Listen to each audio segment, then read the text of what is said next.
ఇక జరిగినటువంటి ఎలక్షన్స్ దృష్టిలో ఉంచుకొని మరియు జగన్మోహన్ రెడ్డి గారు ప్రెస్తో మాట్లాడుతూ మరి గెలిచిన వాళ్ళకి అభినందనలు తెలియజేశారు. అదేవిధంగా ఆసక్తికరమైనటువంటి మరి విషయాలు మాట్లాడి మరి లోపల కొంత బాధను కూడా వ్యక్తం చేయడం జరిగింది. అయితే ఇక 53 లక్షల తల్లులకు మరియు అమ్మఒడి ద్వారా డబ్బులు జమ చేయడం జరిగింది. మరి వాళ్ళంతా ఏమైపోయారు. అదేవిధంగా 66 లక్షల మంది అవ్వాతాతలకు కాదు, వితంతులకు, వికలాంగులకు అందరికీ కూడా ఇంటి ముందుకి వచ్చి పెన్షన్ ఇచ్చే కార్యక్రమము ఏది ఎక్కడా లేనిది ఇక్కడ అమలుపరిచామో మరి వాళ్ళ ఓటింగ్ అయిపోయింది. ఇక 1,05,00,000 పొదుపు సంఘాల అక్క చెల్లెమ్మలకు కూడా ఆసరా ద్వారా, సున్నా వడ్డీ ద్వారా, చేయూత ద్వారా అనేక విధాలుగా అండగా నిలిచాము. మరి అక్క చెల్లెమ్మల మరి ఆప్యాయతలు ఏమైపోయాయి అని కూడా మరి బాధపడుతూ చెప్తాం జరిగింది. అదేవిధంగా ఇక 25 లక్షల మరి మంది అక్క చెల్లెలకు చేయూత అందించాడు. మరి ఆ 25 లక్షల అక్క చెల్లెమ్మల యొక్క ఆప్యాయత ఏమైతే మరి 53 లక్షల మంది రైతులకు కూడా అండగా నిలబడ్డారు. ఆటో డ్రైవర్లకు కావచ్చు, చేనేతలకు కావచ్చు, మత్స్యకారులకు కావచ్చు, అనేక విధాలుగా మరి వాళ్ళకి అండగా నిలబడింది మన ప్రభుత్వం అనేది కూడా వ్యక్తం చేయడం జరిగింది. అదేవిధంగా ఇంకా మేనిఫెస్టో అనేది ఒక బైబుల్గా, ఖురాన్గా, భగవద్గీతగా భావించి ఇచ్చిన మాట తప్పకుండా అన్నీ కూడా దాన్ని క్రెడిబిలిటీతో అప్లై చేసాము. మేము నెరవేర్చాము 99% అని కూడా కొంచెం బాధను వ్యక్తం చేస్తూ అదేవిధంగా ఈ యొక్క మాటలు చెప్పడం జరిగింది. ఇక ఏం జరిగిందో మరి చివరగా ఏం జరిగిందో అందరికీ తెలుసు. ఇక ఆధారాలు లేవు వాటికి అని కూడా లాస్ట్లో ఒక మాట చెప్పడం జరిగింది. ఇంకా అదేవిధంగా ఇక నాకు కష్టపడటము కొత్తేం కాదు, నేను ప్రతిపక్షంలో ఉండటం కూడా నాకు అలవాటే, నేను కష్టపడటం కూడా నాకు కొత్త కాదు, అయినా కానీ ప్రజల కోసం కష్టపడుతూనే ఉంటాను. మరి ఎక్కడుందో లోటుపాట్లు, పొరపాట్లు అవన్నీ కూడా నేను మరి అనాలిసిస్ చేసుకుని అదేవిధంగా ముందుకు సాగుతానని కూడా మరియు బాధతో తన యొక్క మాటలను చెప్పి ముగించడం జరిగింది. చూసిన ఫలితాలు జరిగిన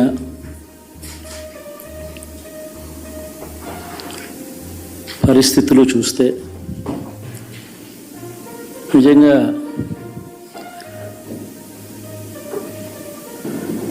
ఆశ్చర్యంగా కూడా ఉన్నాయి.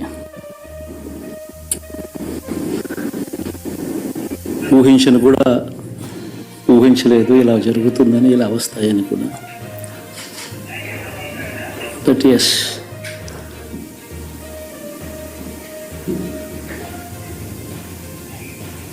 అమ్మఒడి అందుకున్న 53 లక్షల మంది తల్లులకు మంచి చేసినాం, పిల్లలు బాగుండాలి, వాళ్ళ చదువులు బాగుండాలని తాపత్రయపడుతూ అడుగులు వేసింది. మరి అక్క చెల్లెమ్మల ఓట్లు ఏమయ్యాయో తెలీదు. 66 లక్షల మంది అవ్వాతాతలకు, వితంతులకు, వికలాంగులకు గతంలో ఎప్పుడు జరగని విధంగా మంచి చేసింది. వారి కష్టాల్లో తోడుగా ఉంటూ, వారి కష్టాన్ని అర్థం చేసుకుంటూ, వారి ఇంటికే పంపించే వ్యవస్థను సైతం తీసుకొస్తూ, గతంలో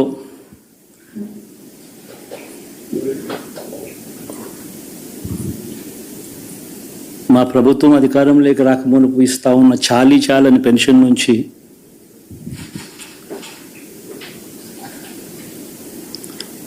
ఎంతో మంచి చేస్తూ అడుగులు వేసినా కూడా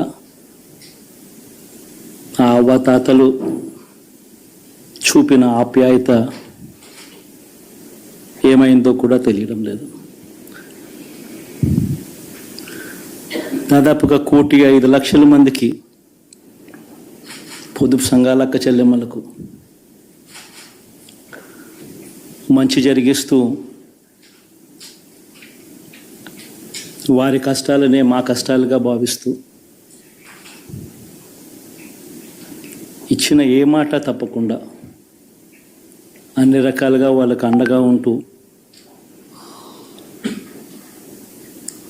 ఆసరాతో తోడుగా ఉన్నాం, సున్నా వడ్డీతో సైతం అండగా ఉన్నాం, చేయూత సైతం తోడుగా ఉంటూ నిలిచాం. మరి ఆ 1,05,00,000 మంది అక్క చెల్లెమ్మల ప్రేమాభిమానాలు ఏమయ్యాయో తెలియవు. 26 లక్షల మంది చేయూతను అందుకుంటున్న అక్క చెల్లెమ్మలు వారి ఆప్యాయత ఏమైందో తెలియదు.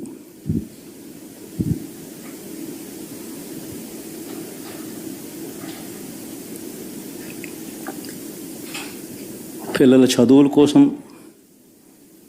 ఏ తల్లి ఏ తండ్రి ఇబ్బంది పడకూడదు అని మొట్టమొదటిసారిగా పూర్తి ఫీజులు ఇస్తూ తీసుకొచ్చి అందగా నిలిచాం. చదువుల్లో ఎప్పుడూ చూడని మార్పులు తీసుకొచ్చాం.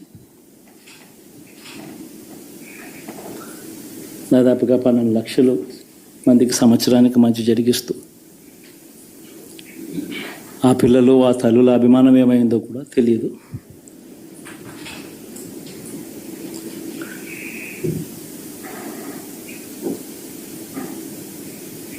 దాదాపుగా 54 లక్షల మంది రైతన్నలకు గతంలో ఎప్పుడూ చూడని విధంగా జరగని విధంగా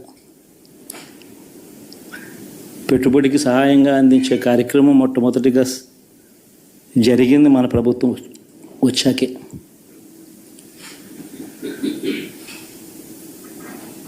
మరి అంతగా రైతన్నలకు తోడుగా ఉంటూ రైతన్నలకు రైతు భరోసా ఇవ్వడం కానీ, సమయానికే వారికి ఇన్పుట్ సబ్సిడీ ఎప్పుడు జరగని విధంగా సీజన్ ముగిసేలోగానే ఇచ్చే కార్యక్రమం కానీ, ఉచిత ఇన్సూరెన్స్ కానీ, పగటిపూట 9 గంటలు ఇచ్చే కార్యక్రమం కానీ, ఉచిత విద్యుత్ ఇచ్చే కార్యక్రమం కానీ, మరి 6 కోటి మంది రైతన్నల ప్రేమ ఏమైందో తెలియదు.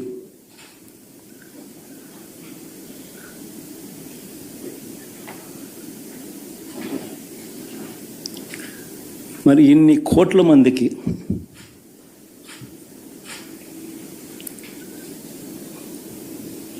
పేదవాడికి తోడుగా ఉంటూ ఆటో డ్రైవర్లు నడుపుకుంటా ఉన్నవాళ్ళు ఆటోలు తోలుకుంటూ టాక్సీలు తోడుకుంటూ ఇబ్బంది పడకూడదని వారికి అండగా ఉంటూ వాహనమిత్ర, నేతన్నలకు అండగా ఉంటూ నేతన్న నేస్తం, మత్స్యకారులకు తోడుగా ఉంటూ మత్స్యకార భరోసా, ఫుట్పాత్ మీద చిన్న చిన్న బంకులు పెట్టుకుని నడుపుకుంటూ చిన్న చిన్న వ్యాపారాలు చేసుకుంటా ఉన్న వీళ్లకు, నా అక్క చెల్లెమ్మలకు నా అన్నదమ్మలకు మంచి జరగాలని ఆరాటపడుతూ వాళ్ళకు ఒక తోడు, నా రజకులకు, నా నాయి బ్రాహ్మణులకు, నా టైలర్లకు అని అండగా ఉంటూ వారికి ఒక చేదోడు. మరి ఇన్ని లక్షల మందికి ఇంత మంచి చేసి ఇన్ని కోట్ల మందికి, లక్షలు కూడా కాదు కోట్ల మందికి మంచి జరిగించి, ఎప్పుడు జరగని విధంగా మేనిఫెస్టో అంటే ఒక చెత్తబుట్టలో పడేసే డాక్యుమెంట్ కాదు. ఒక మేనిఫెస్టో అంటే ఒక బైబిల్ అని, ఒక ఖురాన్ అని, ఒక భగవద్గీత అని మొట్టమొదటి రోజు నుంచి కూడా భావిస్తూ ఏకంగా 99% వాగ్దానాలు అమలు చేసి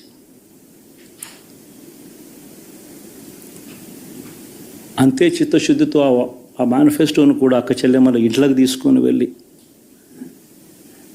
చూపించి మీరే టిక్కు పెట్టండి అనే నిబద్ధత గల ప్రభుత్వంగా పనిచేసాం.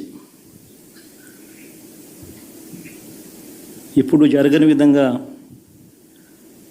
పిల్లల చదువులు, పేదరికం పోవాలి అని అంటే పిల్లల చదువులకు క్వాలిటీ ఎడ్యుకేషన్ అవసరం అని మొట్టమొదటిసారిగా ఇంగ్లీష్ మీడియంను వ్యతిరేకిస్తున్న వాళ్ళందరూ పెత్తందారులతో యుద్ధం చేసి సైతం పిల్లలకి ఇంగ్లీష్ మీడియం తీసుకొని రావడమే కాకుండా టోఫుల్, ఐబీ లాంటి కళలు కూడా కలం ఆ పేద పిల్లలకు అండగా నిలబడాలని, తోడుగా ఉండాలని, వారి చరిత్రలు మార్చాలని.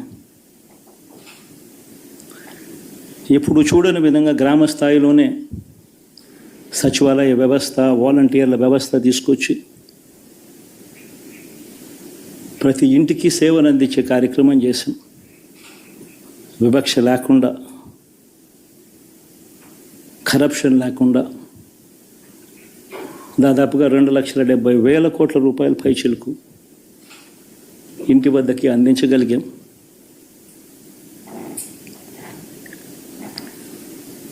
ఇప్పుడు చూడని మార్పులు తీసుకురావడమే కాకుండా ఒక చదువుల రంగం అయితేనేమి, ఒక విద్యారంగం, ఒక వ్యవసాయ రంగం అయితేనేమి, ఒక వైద్య రంగం అయితేనేమి, ఏ పేదవాడు ఎప్పుడూ ఇబ్బంది పడకూడదు అని ఎప్పుడు ఊహించని విధంగా మార్పులు తీసుకొస్తూ పేదవాడికి అండగా నిలబడగలిగాం. విమెన్ ఎంపవర్మెంట్ అంటే ఇది, మహిళా సాధికారత ఇది అంటే ఇది అని ప్రపంచానికి చాటి చెప్పగలిగాం. సోషల్ జస్టిస్ అంటే, సామాజిక న్యాయం అంటే ఇది అని ప్రపంచానికి చూపించగలిగాం. మరి ఇన్ని గొప్ప మార్పులు చేసిన తర్వాత, ఇన్ని కోట్ల మందికి మంచి జరిగిన తర్వాత మరి అభిమానం ఏమైందో, ఆప్యాయత ఏమైందో తెలీదు.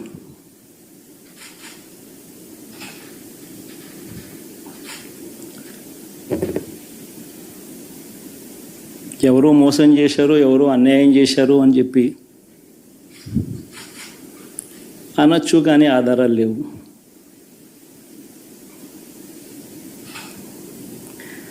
ఏం జరిగిందో దేవుడికి తెలుసు. పెద్ద నేనైతే చేయగలిగింది ఏమీ లేదు. ప్రజల తీర్పు తీసుకుంటాం, కానీ మంచి చేయడానికి మాత్రం ప్రజలకు తోడుగా ఖచ్చితంగా ఉంటాం. వాయిస్ ఆఫ్ ది వాయిస్లెస్ కింద ఈ పార్టీ తాను చేయాల్సిన పని తప్పకుండా చేస్తుంది. పేదవాడికి అండగా ఉండే కార్యక్రమంలో ఎప్పుడూ కూడా పేదవాడికి తోడుగా ఉంటూ గలం విప్పుతుంది, పేదవాడికి అండగా నిలుస్తుంది. పెద్ద పెద్ద వాళ్ళ కూటమి ఇది, ఢిల్లీలో సైతం శాసించే పరిస్థితుల్లో ఉన్న కూటమి ఇది.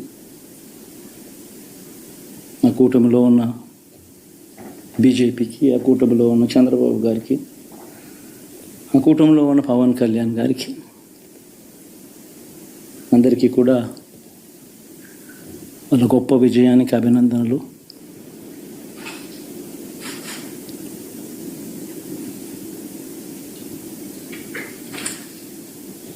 ఓడిపోయినా కూడా నా ప్రతి కష్టంలో కూడా తోడుగా అండగా నిలబడిన నా ప్రతి నాయకుడికి, ప్రతి కార్యకర్తకు, ప్రతి వాలంటీర్కు, ప్రతి ఇంట్లో నుంచి వచ్చిన ప్రతి స్టార్ క్యాంపెయినర్గా నాకు తోడుగా నిలబడిన నా అక్క చెల్లెమ్మలకు, అన్నదమ్ములకు, మీ అందరికీ మనస్ఫూర్తిగా మీ అందరికీ కూడా కృతజ్ఞతలు తెలియజేస్తా ఉన్నాను.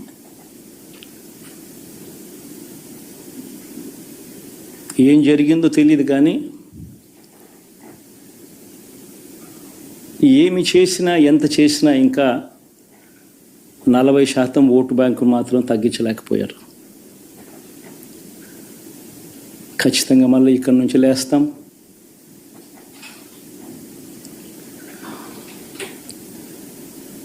మళ్ళీ ఇక్కడి నుంచి గుండె ధైర్యంతో నిలబడి మళ్ళీ లేస్తాం. ప్రతిపక్షంలో ఉండడం కొత్త కాదు, పోరాటాలు చేయడం అంతకన్నా కొత్త కాదు. నా రాజకీయ జీవితం అంతా కూడా ప్రతిపక్షంలోనే గడిపా, ఈ 5 సంవత్సరాలు తప్ప.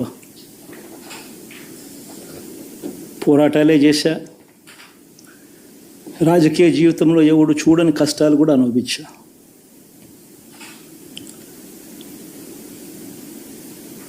ఇప్పుడు అంతకన్నా కష్టాలు ఏదైనా పెట్టినా కూడా సిద్ధంగా ఉన్నాం, సిద్ధంగా ఎదుర్కొంటాం.